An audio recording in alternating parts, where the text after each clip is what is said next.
आज मैं राजौरी से 13 किलोमीटर दूर कोटधड़ा गांव में हूं, जहां एक सीनियर टीचर रिटायर जो है 1996 में रिटायर हुए थे, वो आज वो घर में कैद किए हुए हैं। आज हम जानने की कोशिश करेंगे।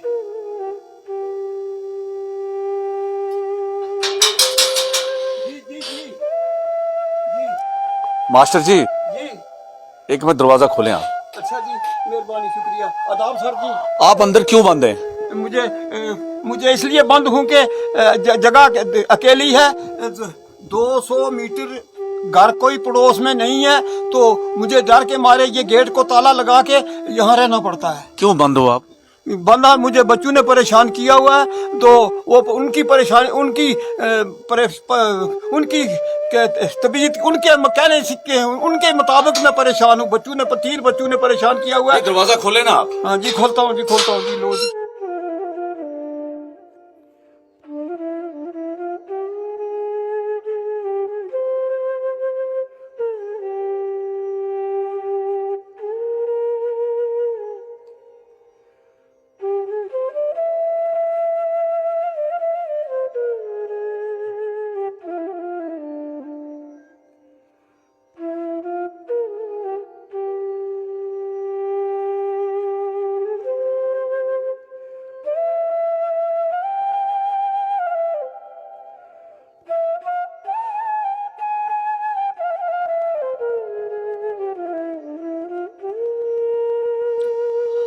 आदाब नाजरीन, मैं हूं आपका मेजबान ताजिम मलिक। कहते हैं दूसरों को रोशनी देने वाला अक्सर उसको जलना पड़ता है। आप सोच रहे होंगे कि ये बात मैं क्यों बोल रहा हूं। राजौरी से लगभग 13 किलोमीटर दूर कोटधड़ा हूं मैं इस वक्त बैठा। ये मेरे पीछे आप घर देख रहे हैं, ये उस हस्ती का घर है, जिस इंसान ने अपने बच्चों को पढ़ा लिखा के गेस्टेड ऑफिसर बनाया, लेकिन आज वो इंसान बिल्कुल अकेला इस जंगल में बैठा है। मैं ये कहता हूं, अगर हमारे चाहने वाले, सुनने वाले हमें सुन रहे हैं, देख रहे हैं, तो खुदारा इस पे ऐसे ऐसे कमेंट्स करना कि इस इंसान के साथ जो हुआ है, मैं ये कहता हूं खुदा दुश्मन के साथ ना करे। मैं बात कर रहा हूं बाल कृष्ण जी, जो सीनियर टीचर रिटायर हुए थे 96 में। अभी तक उनकी लाइफ जो है बड़ी टफ लाइफ गुजरी है, बड़ी मुश्किलों से गुजरी है। अपने बच्चों को पढ़ाया, अपनी बेटियों को पढ़ाया, लेकिन आज उनके लिए मुश्किलें खड़ी हो चुकी हैं। उनको अकेला रहना पड़ा है। ये छोटा सा घर, ये इसके पीछे जंगल है। रात को क्या होता है, सुबह क्या होता है, ये ऊपर वाले की दया है, ये रह रहे हैं। अदरवाइज यहाँ रहना बहुत मुश्किल है, चाहे ठंड हो चाहे गर्मी हो। मेरे साथ इस वक्त मैं आपको मिलाने की कोशिश करूंगा बाल कृष्ण जी, जो सीनियर टीचर रिटायर हुए थे 1996 में। बहुत बहुत स्वागत है और मैं आपको नमस्कार करता हूँ। नमस्कार जी, आदाब आपको सर जी। आपको देख के मुझे ये लगता है कि आपने जिंदगी में गम बहुत देखे। जी हाँ, बहुत मुसीबतें, बचपन से ही मुसीबत पड़ गई थी। मैं मैट्रिक में पढ़ रहा था तो मेरी माँ मर गई थी, तो सौतीली माँ मेरे साथ सौतीला सलूक करती थी। मेरा खर्चा उसने बंद किया था। फिर मैं पार्ट टाइम स्कूल के बाद, छुट्टी होने के बाद जो टाइम बचता था, उसमें जंगल से लकड़ियाँ ला के बाजार में 1.5 रुपया गड्ढा राजौरी में फरोख्त करके अपना खर्चा बर्दाश्त करता था। मास्टर जी, आपके बच्चे कितने हैं? मेरे 4 लड़के हैं और 4 के 4 ही गेस्टेड ऑफिसर हैं। एक चीफ एजुकेशन ऑफिसर रिटायर हुआ है, एक हेडमास्टर अशोक कुमार रिटायर हुआ है, इंद्रजीत जो है वो चीफ एजुकेशन ऑफिसर रिटायर हुआ है, अशोक कुमार हेडमास्टर रिटायर हुआ है, Rakesh Kumar higher secondary Rajouri, boys higher secondary Rajouri में ड्यूटी सर अंजाम दे रहा है, और सतीश कुमार फतेहपुर में as a lecturer duty sir अंजाम दे रहा है। आपके पास नहीं आते? मेरे पास राकेश कुमार आता है, उसकी मिसिज रोटी बना के भेजती है, वो आके दे जाता है। कभी कभी बारिश वगैरह आंधी में ना आए तो मैं खुद बना लेता हूँ। कई बार भूखे सोना पड़ता है। कई बार भूखे भी सो जाता हूँ, रात को नहीं खाता। तो इतनी दूर राजौरी से 13 किलोमीटर दूर इस जंगल में आपको अकेले छोड़ा हुआ है, क्या उनको कोई थोड़ा इंसाफ भी नहीं? नहीं, वो 3 बच्चे जो है वो तो ऐसा चाहते हैं कि मुझे जितनी मर्जी अजियत मिले, मुझे जितनी मुझ पर मुसीबत आए, वो खुश होते हैं मुझे दुखी देखकर। वो मुझे परेशान कर रहे हैं। वही 3 बच्चे जो उन्होंने मेरी मार पटाई भी की है। अशोक कुमार ने मेरे जबड़े पर मुक्का मारा था, जिससे मेरे दांत टूट गए थे। हाँ, तो ये दांत टूट गए थे। तो फिर दूसरा जो है सतीश कुमार, उसने लात मारी थी, मेरा अंगूठा टूट गया था, पाँव का अंगूठा गिरा के उन्होंने मुझे मारा है। और यहाँ उस दिन मेरी बीवी को मरे हुए 7 दिन हुए थे। मेरी घरवाली 15 अगस्त 22 में उनकी मौत हो गई थी। तो उसके बाद उन्होंने मुझे परेशान किया, उन्होंने मार पटाई की। इंद्रजीत ने भी मुझे मार पटाई की, सतीश कुमार ने भी की, अशोक कुमार ने भी की। और उसके बाद मुझे पुलिस ने आके बचाया था। तीनों मार रहे थे। ऐसे क्यों मारते क्यों आप? मुझे मारते हैं इसलिए कि 2 करोड़ रुपया नगद हमें तकसीम करके दियो और 2 करोड़ का सोना। वो मैं कहाँ से लाऊं? एक सिंपल टीचर रिटायर हूँ, 50 रुपए मेरी मंथली इनकम थी स्टार्टिंग, और 7200 पर मैं रिटायर हो गया। इनके शादियां करी, इनको पोस्ट ग्रेजुएट बनाया। इनको 5 साल मैंने इंद्रजीत को रजौरी में, उस वक्त स्कूल नहीं था, पुलिस में रखा। वहाँ से उसने ग्रेजुएशन की, फिर उसको मेरिट यूनिवर्सिटी से MSc कराई। तो सतीश कुमार को 3 साल मेरिट में रखा। वहाँ जाके उसने MSc की। सबको पढ़ाया मैंने, इनकी शादियाँ करी, इनकी बीवियों को मैंने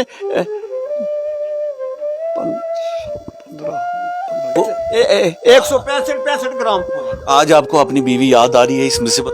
इस मुसीबत में मुझे घरवाली तो याद आती है, लेकिन अब मजबूरी की वजह से मुझे अब अल्लाह पाक की मुझ पर मेहरबानी हो गई है। अब मैं उस परवरदिगार की याद में खुश रहता हूँ। बिल्कुल इस घर में अकेले, गेट बंद, मैं बिल्कुल अकेला। फिर ऊपर वाले ने मुझ पर यह कर्म किया है कि मेरे ख्यालात बदल दिए हैं। अब दुनियादार नहीं रहा हूं, अब अल्लाह ही अल्लाह करता रहता हूं। यहाँ के लोग आस पड़ोस में मैं देख रहा हूँ, मोहल्ला काफी दूर है, तो आपके पास कोई नहीं आता? नहीं, मेरे पास वो आने नहीं देते। सब पड़ोसियों को उन्होंने पाबंद किया हुआ है कि आप उसके पास नहीं जा सकते, अगर जाओगे तो हम आपकी पिटाई करेंगे। तो मैंने 3 नौकर रखे हैं बारी बारी, एक भी भगा दिया, दूसरा भी भगा दिया, तीसरा भी भगा दिया। आके उनको कहते हैं हम आपको खत्म कर देंगे। नौकर भी नहीं रखने देते हैं, बिल्कुल अकेला रहता हूँ। क्यों नहीं रखने देते? इसलिए नहीं रखने देते कि ये खत्म हो जाए, मर जाए। इसको मारने की कोशिश की जा रही है। आपको मारने की कोशिश की जा रही, मारा भी है उन्होंने। अब भी मुझे खतरा है, मेरे साथ पता नहीं क्या ना कर डालेंगे। तो मुझे परवाह नहीं है, मैं मर जाऊंगा, उनको कुछ ना कुछ गवर्नमेंट देगी ना, कि भाई किसी को नौकरी मिल जाएगी, किसी को पैसा मिल जाएगा, अमीर तो हो जाएंगे ना। उनकी अमीरी का फिक्र है मुझे, वो गरीब ना रहे, करोड़ापति हैं। इंद्रजीत की इमारत जो है उसकी अगर आज भी कीमत की जाए तो 10, 11, 12 करोड़ से कम नहीं है जी। और पंजपीर में रह रहा है। अशोक कुमार भी, उसकी मिसिज भी, वो सब करोड़ापति हैं सब। तो मुझे परेशान कर रहे हैं, मुझे हर वक्त परेशान करते हैं। तो परेशानी अब मैंने झेल लिया, अब मैं परफेक्ट हो गया हूँ। अब जो करें करते रहें, मुझे इस बात की परवाह नहीं है। 4 बच्चों को आपने पढ़ा लिखा के अच्छे गेस्टेड ऑफिसर बनाए, और वो महलों में रह रहे हैं, आप इस झोंपड़ी में रह रहे हैं। हाँ, मैं अपने घर में रह रहा हूँ, इसको झोंपड़ी कहें या मैं आबाई घर कहूँ, लेकिन मैं इसमें अकेला ही रह रहा हूँ। जिस दिन से मेरी बीवी। कितने साल से आप अकेले इस घर में? 2.5 साल से। 15 अगस्त 20 के बाद मैं यहाँ अकेला हूँ। 10-15 दिन लोग आए थे, 15-20 दिन लोग आते रहे। उसके अब अफसोस वगैरह करने के लिए उसके बाद कोई नहीं आता है। अब किसी को आने नहीं देते हैं। मेरी लड़कियों को भी, 3 लड़कियां हैं मेरी, उनको भी यहाँ नहीं आने देते। कहते हैं आपकी टांगे तोड़ देंगे अगर वहां गई तो। वो भी नहीं आई है 2.5 साल से। 2.5 साल से यहाँ कोई नहीं आया, ना आपके बच्चे आए, ना आपकी लड़कियां आई, ना कोई अपने कोई रिश्तेदार आया। वो आने नहीं देते, वो मारते नहीं देते।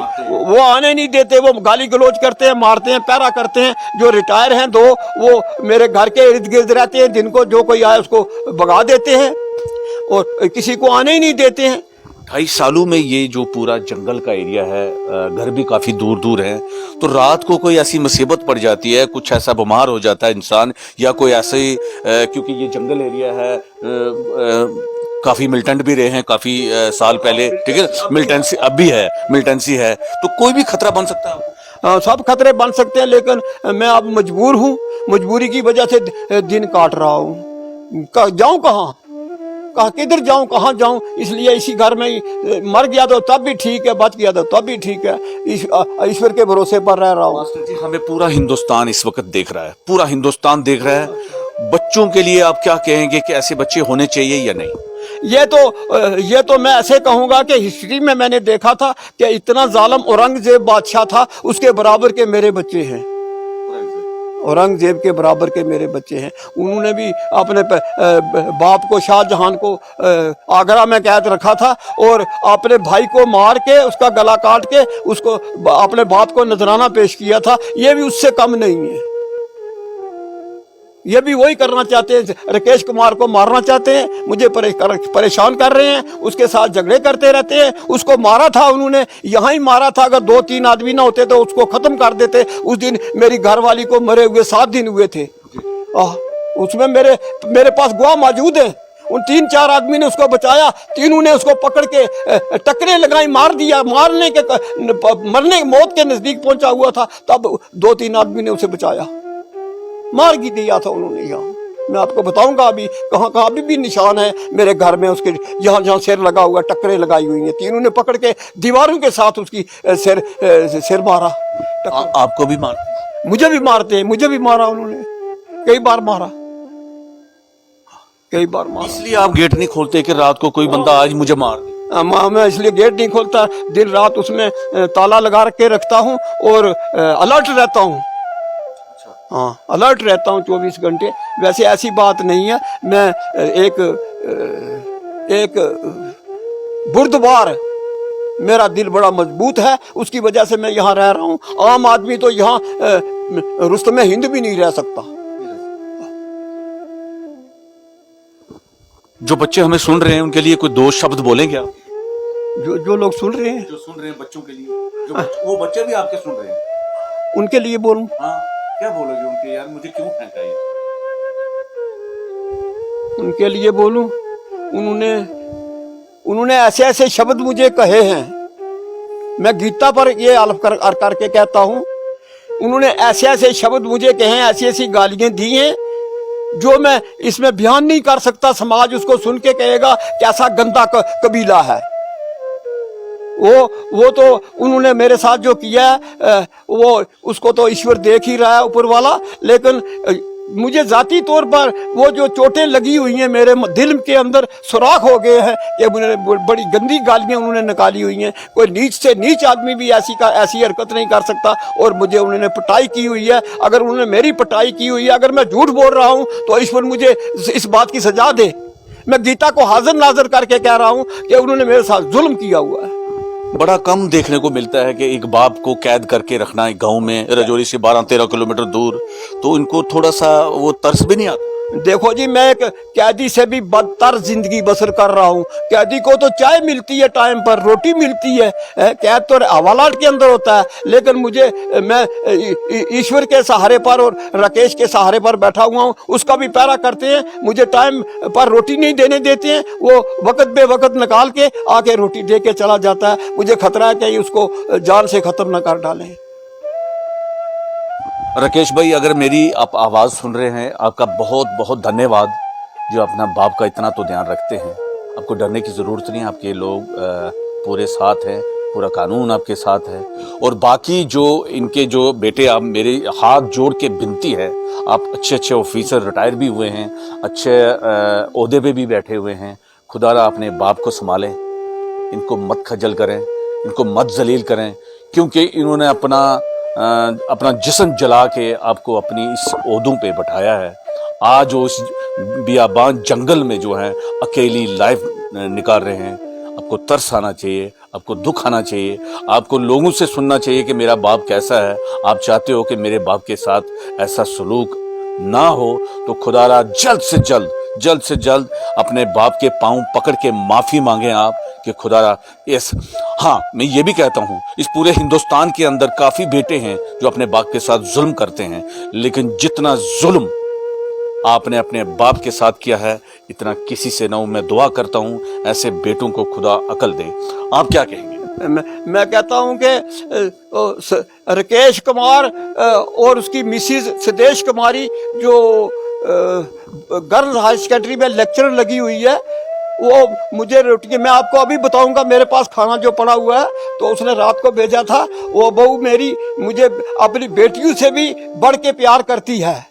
और राकेश कुमार ने अपनी जान हथेली पर रखी हुई है और मुझे आके इस जंगल में मुझे खाना वगैरह देता है। और इनकी तरफ से हमें खतरा है कि कहीं उसको जान से खत्म ना कर दें। खाना अंदर पड़ा हुआ है? हाँ, मैं अभी आपको खाना बताऊंगा। मैं अभी रात को जो भेजा हुआ है तो मेरे पास पड़ा हुआ है। अभी कुछ मैंने सुबह खाया था, कुछ रात को खाया था, अब भी पड़ा हुआ है।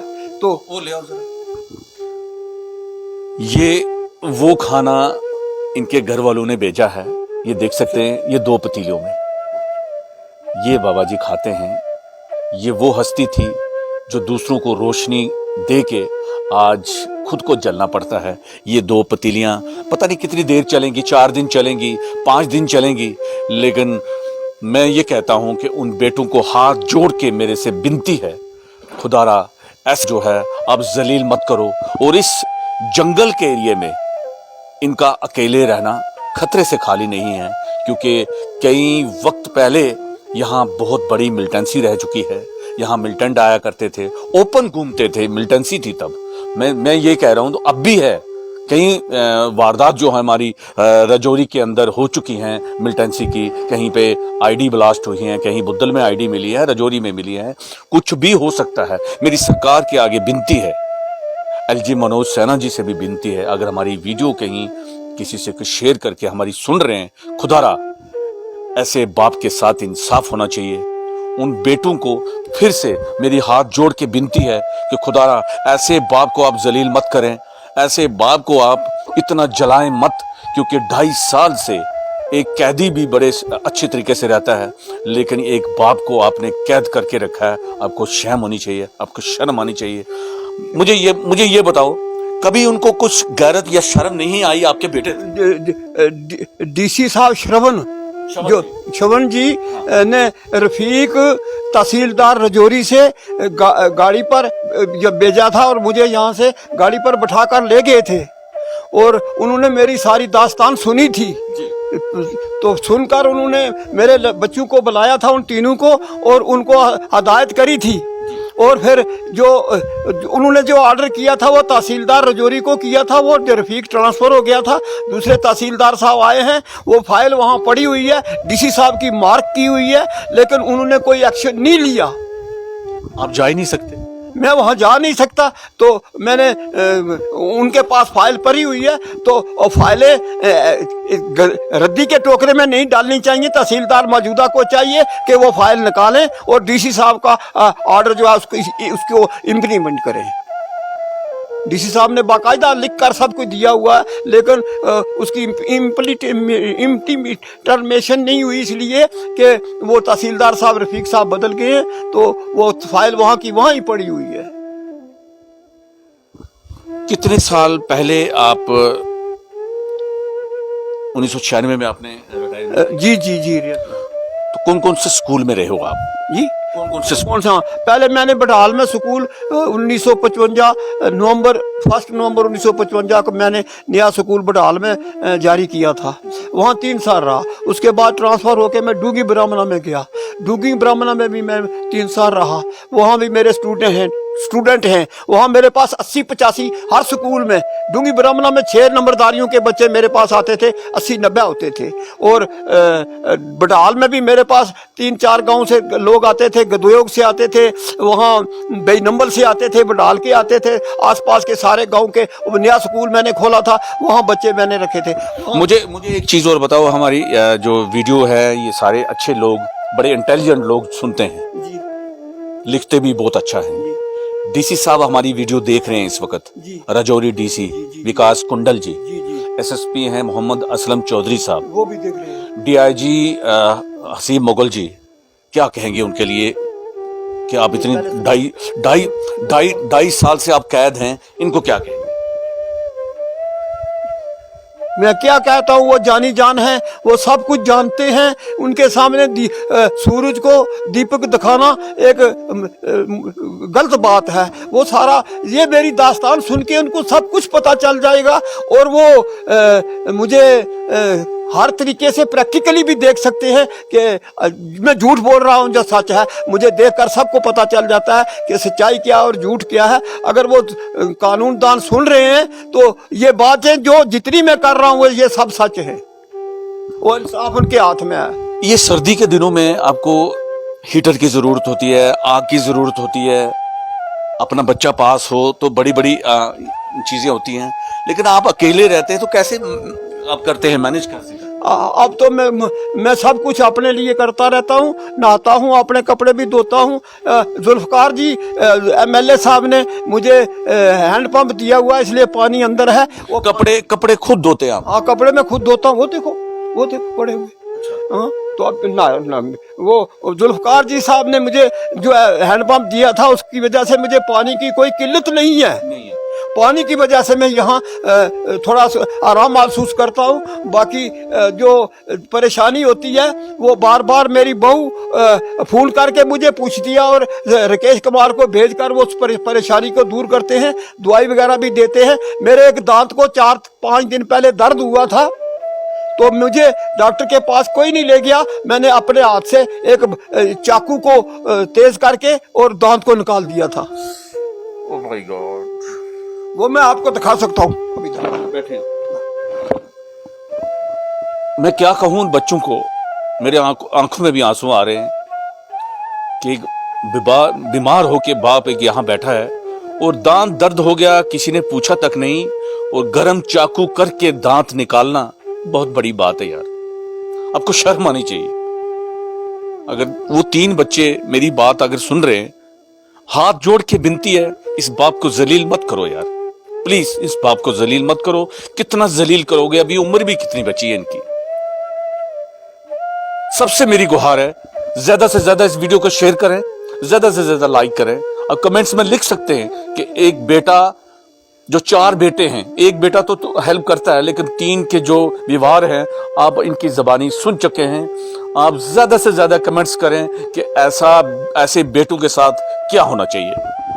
जी, इनकी मिसिज ने, मेरी बहू ने, 3 बहू ने मुझे ऐसी ऐसी गाली निकाली हुई हैं जो मैं सबके सामने बयान करने से शर्मिंदा हूँ। गंदी गालियां निकाल कर गई हुई हैं, और लड़कों ने मेरी पिटाई की हुई है। और अब तो मेरे सामने उनको लाया अगर कोई, तो मुझे ऐसा महसूस नहीं होता कि ये मेरे लड़के हैं, ये मेरे बच्चे हैं। मैंने इनकी पालन पोषण किया है, मैंने इनकी टट्टियाँ साफ की हैं। मैंने मैट्रिक तक तो बच्चा बचपन में होता है, तो उसको तो माँ बाप ही सरेर के भेजते हैं और उनको तालीम दिलाते हैं। तो फिर उसके बाद मैंने इनको आला तालीम के लिए यूनिवर्सिटियों में अपना डिग्री कॉलेजों में भेजा, और वहाँ का खर्चा बर्दाश्त किया। मैं मुर्गे रखता था, बकरियां रखता था, भेड़ें रखता था, उनको फरोख्त करके कई बार मैं मर्ची वगैरह छोटी छोटी चीजें जिम्मेदारी की पैदा करके बेचकर इनका खर्चा बर्दाश्त करता था। टीचर के पास क्या होता है कि 4 बच्चों को, और एक लड़की भी मेरी पोस्ट ग्रेजुएट है, उन सब का करना ये कोई आसान बात। दूसरी बच्चियों को भी पढ़ाया हुआ है। उनके घर जो ससुराल है वो अमीर कबीर थे, उन्होंने नौकरी नहीं कराई है, और छोटी लड़की जो है वो अब भी एज ए टीचर काम कर रही है। आपकी आंखों में मैं आंसू देख रहा हूँ। जी हाँ, मुझे बात करने में ज़रा दिल को परेशानी होती है, इसलिए मेरे कंट्रोल नहीं हो सकता है। दुख इतना दर्द है कि जो कंट्रोल से बाहर है, इसलिए आंसू निकल रहे हैं। तो मुझे मेरी सबसे ये इल्तिजा है, रिक्वेस्ट है कि समाज में ऐसी बुराई को रोकने के लिए सब लोग सामने आए और इस मेरे हालात को देखकर इसका एक मिसाल कायम करें कि इतना जुल्म क्यों हो रहा है मेरे साथ। अगर वो बहू मेरी जो राकेश कुमार की मिसेज है, वो अगर मुझ पर मेहरबानी ना करे तो मैं यहाँ भूखा मर जाऊं। मंत्री हैं जी नरेंद्र भाई मोदी, जी इस वक्त देश के अंदर काफी डेवलपमेंट भी कर रहे हैं, अच्छे काम भी कर रहे हैं। आपको अपने ही बच्चों ने यहाँ घर में कैद किया है, क्या कहेंगे उनको? मैं उनसे ये प्रार्थना करूंगा कि बुढ़ेपा जो है ये सबसे मुश्किल दिन होते हैं बुढ़ेपे के, और ऐसा कानून बनाएं, ऐसी दिशा दें कानून की कि जितने बुजुर्ग हैं मेरी तरह, उन लोगों को, उनकी औलाद, ऐसा सख्त से सख्त कानून बने कि अगर उनके परिवार बच्चे या बहू बेटियां उनको परेशान करें तो उनको बेतलक लातलक किया जाए जायदाद से, और उनका कोई हकूक ना बने। वो परेशान करते हैं जिनको पढ़ा लिखा कर गस्टेड ऑफिसर बनाया 4 बच्चों को, तो 3 बच्चे मुझे परेशान कर रहे हैं। और सारे डिस्ट्रिक्ट रजौरी के अंदर जितने लोग मुझे जानते हैं सबको ये पता है कि मास्टर बालकृष्ण को बच्चों 3 लड़कों ने एक कैदी से भी बदतर जिंदगी गुजारने पर मजबूर किया हुआ है। ये आप सुन रहे थे कि अलग अलग हमारे हिंदुस्तान में कानून बन चुके हैं, चाहे वो ज़मीन का कानून हो, चाहे वो एजुकेशन का कानून हो, अलग अलग जो मोदी जी ने जो है हमारे कानून बना दिए हैं। तो इनका कहने का मतलब ये था, खुदारा ऐसा कानून बनाए जो बच्चे अपने बाप के साथ इतना सलूक करें, उनको सख्त से सख्त जो है सजा मिलनी चाहिए। ये देख रहे थे आप वीडियो। हमारी कोशिश होती है ऐसी स्टोरी आपको दिखाना और बाकी लोगों को नसीहत देना। खुदारा ऐसा मत करें। मैं फिर से विनती करता हूं जितने भी लोगों से कि अगर मेरी आवाज आप लोग सुन रहे हैं, इनके 4 बेटे हैं, उन बेटों से मेरी विनती है, खुदा अपने, अब यकीन करें कि मेरे आंसू रुक नहीं रहे हैं, मेरे आंसू रुक नहीं रहे। इस हालात को मैं बड़ी मुश्किल से यहां पहुंचा हूं, पूछ पूछ के यहां पहुंचा हूं। मैंने कहा मैं उस हस्ती को देखना चाहता हूं जो पिछले 2.5-3 साल से इस अकेले घर में रह रहे हैं। एक जेल है, ये जेल भी अच्छी होती है, खाना मिलता है वहां, लेकिन इनको दूसरे तीसरे दिन खाना मिलता है। खुदा इतने जुल्म मत करें यार। आपको खुदा ने दिया हुआ बहुत कुछ है, आपको अच्छी पे मिलती है, आपको अच्छी पेंशनें मिलती हैं, अच्छी चेयरों में बैठे हुए हैं। मैं किसी को गलत नहीं बोलूंगा, लेकिन खुदारा मेरी ये वीडियो बनाने का मकसद किसी को ठेस पहुंचाना नहीं है, किसी को गलत कहना नहीं है। इतना कहना चाहता हूं कि इनके साथ इंसाफ करो यार, जलील मत करो। बाप होता है यार। कितनी मुश्किलों से आपको इन्होंने पढ़ाया लिखाया और यहां तक पहुंचाया। आज अपने बाप को आपने इतना जलील कर दिया। राजौरी से कम 13 किलोमीटर दूर इस जंगल के एरिया में मैं ये वीडियो बना रहा हूं, ये स्टोरी बना रहा हूं। कैसी लगी मुझे ये भी बताएं। अगर और भी ऐसा कोई केस है, हमारे इस बॉक्स में आप नंबर दे सकते हैं, मुझे बता सकते हैं कि ऐसे बाप जो है राजौरी के अंदर या पुंछ के अंदर कहीं और भी मुसीबत में है। हल्डर न्यूज जो है आपकी हर आवाज को शाया करेगा, बताएगा। और मेरी खासकर मैं खुद इमोशनल बंदा हूं, मैं रोज आता हूं यार जल्दी, ठीक है ना। खुदारा इस वीडियो को ज्यादा से ज्यादा शेयर करें। आपका मेजबान ताजिम मलिक, कोटदड़ा, राजौरी।